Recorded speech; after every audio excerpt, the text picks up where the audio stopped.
নমস্কার বন্ধুরা, তো পায়েল হোম টিউটোরিয়ালের আবার একটা নতুন ভিডিওতে তোমাদের স্বাগত। আজকের আমাদের আলোচ্য বিষয় মাঠ মানে ছুট কবিতার হাতে কলমে সব প্রশ্ন উত্তর নিয়ে। ঠিক আছে, এটা হচ্ছে ক্লাস 5-এর। তো চলো আমরা শুরু করি। তো দেখো, ফার্স্ট কোশ্চেন বলেছে মাঠ মানে শুধুই কি মজা, ছুটি, হল্লা, হাসি, খুশি নয়। তাহলে মাঠ মানে আসলে সবুজ প্রাণীর শাশ্বত এক দ্বীপ। নেক্সট দেখো, ছুট মানে শুধুই সাহস, ঢেউ ভাঙা খাঁচা নয়। ছুট মানে আসলে জীবন এবং সোনা। ঠিক আছে, তো নেক্সট দেখো, নিজের ভাষায় লেখো। ঠিক আছে, 2 নম্বরের প্রশ্ন, মাঠ কথাটা শুনে তোমার চোখের সামনে যে ছবি ভেসে ওঠে তা লেখো। দেখো, আমরা প্রত্যেকেই কিন্তু মাঠ কিন্তু কম বেশি দেখে থাকি। ঠিক আছে, তো তোমাদের যে নিজের ভাষা বা নিজের যে তোমাদের মতামত সেটাও লিখতে পারো, বা আমি যেটা লিখেছি তোমরা সেটাও লিখতে পারো।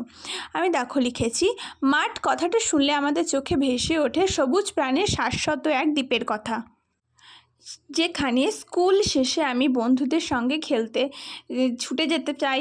ফুটবল, ক্রিকেট আরও কত রকমের খেলা হয় মাঠে। বিকেলে সবাই কত সুন্দর বসে থাকে, এরকম করে তোমরা ইত্যাদি ইত্যাদি তোমরা লিখে থাকবে। ঠিক আছে, তো নেক্সট দেখো, 3 দাগে দেখো বলেছে বাক্য রচনা করো।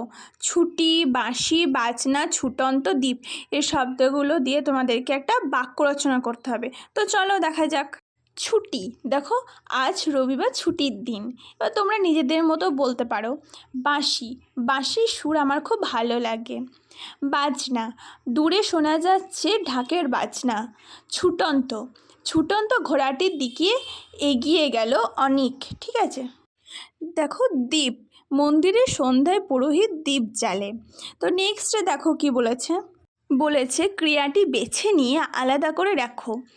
4 দাগে দেখো বলেছে মাঠে শিশুরা অগাধ খুশিতে লুটোপুটি খায়। ক্রিয়াটি হবে লুটোপুটি খাওয়া।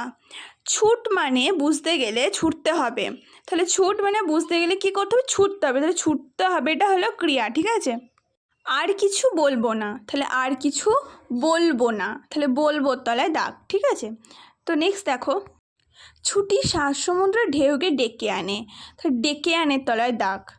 জীবনে আমি শুধু এগিয়ে যাব তলায় দাগ হবে কিন্তু।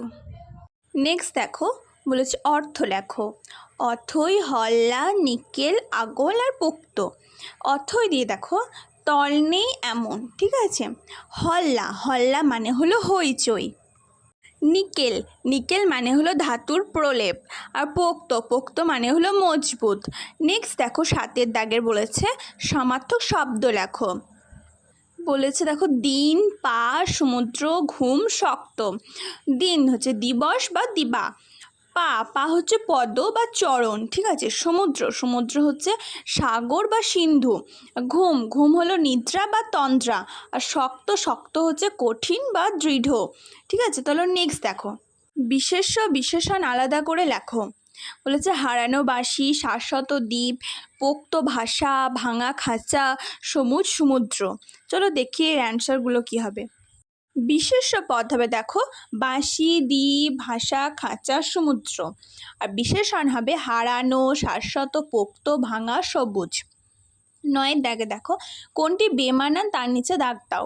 মাঠ, ছুট, মজা, লুটোপুটি, বাড়ি। তাহলে এগুলো সবই কিন্তু তোমার সব মজা, হাসি, হুল্লোড়ের মধ্যে ইনক্লুড আছে, কিন্তু বাড়িটা কিন্তু তা নেই। ঠিক আছে, তো নেক্সট দেখো, ছুটি, হাসি, বাঁশি, নাচ, পড়া হবে। ঠিক আছে, নেক্সট দেখো আশা, বাঁচা, ছোট, মজা, ঘুম হবে।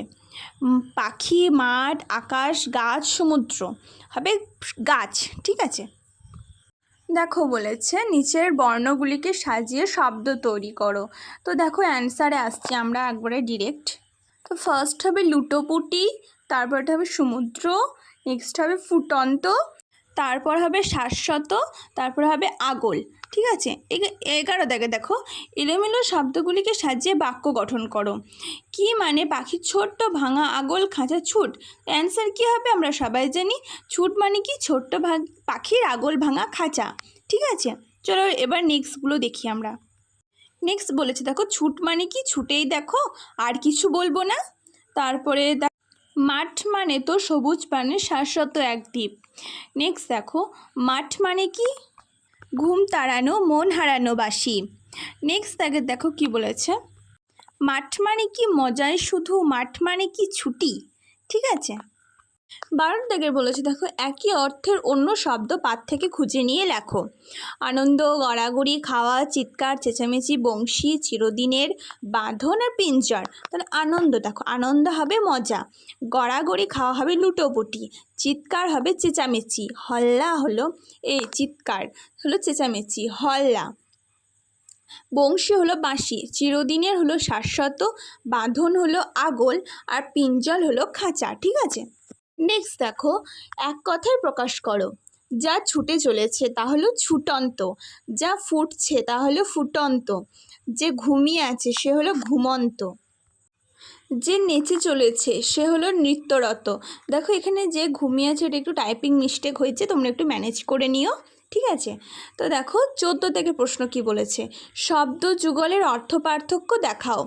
দ্বীপ, দয় দীর্ঘিপদ দ্বীপ আর দয় বয় দীর্ঘিপদ দ্বীপ, আর ভয়াকার মধ্যাহ্ন আকার ভাষা, ভয়াকার দন্তিস্ব আকার ভাষা, আর দয় দীর্ঘি দন্তানো দিন, দয় হস্যি দন্তানো দিন। চলো এর অ্যান্সারগুলো দেখে নিই এবার আমরা। দেখো, দয় দীর্ঘিপদ দ্বীপ মানে হলো প্রদীপ, আর দয়বয় দীর্ঘিপদ দ্বীপ মানে হলো জলবেষ্টিত ভূভাগ। ঠিক আছে। আর ভয়াকার মধ্যাহ্ন ভাষা মানে হলো মনের ভাব বোঝাতে ব্যবহৃত অর্থপূর্ণ শব্দাবলী, আর ভয়াকার দন্তিস্ব ভাষা মানে হলো জল থেকে ভেসে থাকা। ঠিক আছে। দয় দীর্ঘি দন্তানো দিন আর দয় হস্যি দন্তানো দিন। দয় দীর্ঘি দন্তানো দিন মানে হলো দরিদ্র, দয় হস্যি দন্তানো দিন মানে হলো দিবস। তো 15 দাগের প্রশ্ন দেখো, একই শব্দকে দুবার বাক্যে ব্যবহার করে দেখাও। তাদের অর্থ একবার ব্যবহার করলে যা বোঝায় কিভাবে বদলে গেল। ঠিক আছে। তাহলে ঘুম, খুশি, ভাঙা, সোনা, সবুজ এগুলো দিয়ে তোমাকে দেখাতে হবে। দেখো আমি তোমাদের জন্য স্ক্রিনে মেনশন করে দিলাম, যেহেতু আমি আর বলছি না, আমার ভিডিওটা অনেকটাই লেন্দি হয়ে যাচ্ছে। ঠিক আছে। নেক্সট দেখো, নিচের প্রশ্নগুলির উত্তর নিজের ভাষায় লেখো। কবি খুশির অবাধ লুটোপুটি কোথায় খুঁজে পান? কার্তিক ঘোষ রচিত মাঠ মানে ছুট কবিতায় কবি অবাধ খুশির লুটোপুটি খুঁজে পান মাঠে। ঠিক আছে। নেক্সট দেখো, কোথায় গেলে কবি তাধিন তাধিন শব্দ শুনতে পান? কার্তিক ঘোষ রচিত মাঠ মানে ছুট কবিতায় মাঠে গেলে কবি তাধিন তাধিন শব্দ শুনতে পান। নেক্সট দেখো, ছুট মানে কি বুঝতে গেলে কি করতে হবে? কার্তিক ঘোষ রচিত মাঠ মানে ছুট কবিতায় ছুট মানে কি বুঝতে গেলে ছুটে দেখতে হবে। নেক্সট দেখো, নিকেল করা বিকেল আলো কবি কোথায় দেখতে পান? কার্তিক ঘোষ রচিত মাঠ মানে ছুট কবিতায় নিকেল করা বিকেলের আলো কবি দেখতে পান কিন্তু মাঠে। ঠিক আছে। চলো নেক্সট দেখি। পাখির খাঁচার আগল ভাঙলে পাখি কি করে? পাখির খাঁচার আগল ভাঙলে পাখি মুক্ত আকাশের বুকে উড়ে যায়। কবির কাছে মাঠ বলতে যা বোঝায় তার যে কোনো 3টি ভাবনা কবিতা থেকে বুঝে নিয়ে লেখো। তাও আমি আমার নিজের মনের মতো লিখেছি, তোমরা তোমাদের নিজের মনের মতো লিখতেই পারো। ঠিক আছে। তো দেখো, কার্তিক ঘোষ রচিত মাঠ মানে ছুট কবিতায় কবির কাছে মাঠ কেবল মজা বা ছুটি নয়, মাঠ তার কাছে শুধু অথই খুশির অগাধ লুটোপুটি নয়। কবির কাছে মাঠ হলো তরুণ প্রাণের শাশ্বত এক দ্বীপ। নেক্সট দেখো, ছুট অর্থে কবি যা যা বলেছেন তা 4টি বাক্যে লেখো। দেখো আমি লিখে দিয়েছি, আমি স্ক্রিনে মেনশন করে দিয়েছি। ঠিক আছে। তো আজকের ভিডিওটা এই পর্যন্তই, দেখা হচ্ছে নেক্সট কোনো ভিডিওতে। আমার ভিডিও ভালো লাগলে লাইক, কমেন্ট, সাবস্ক্রাইব করবেন। Thank you.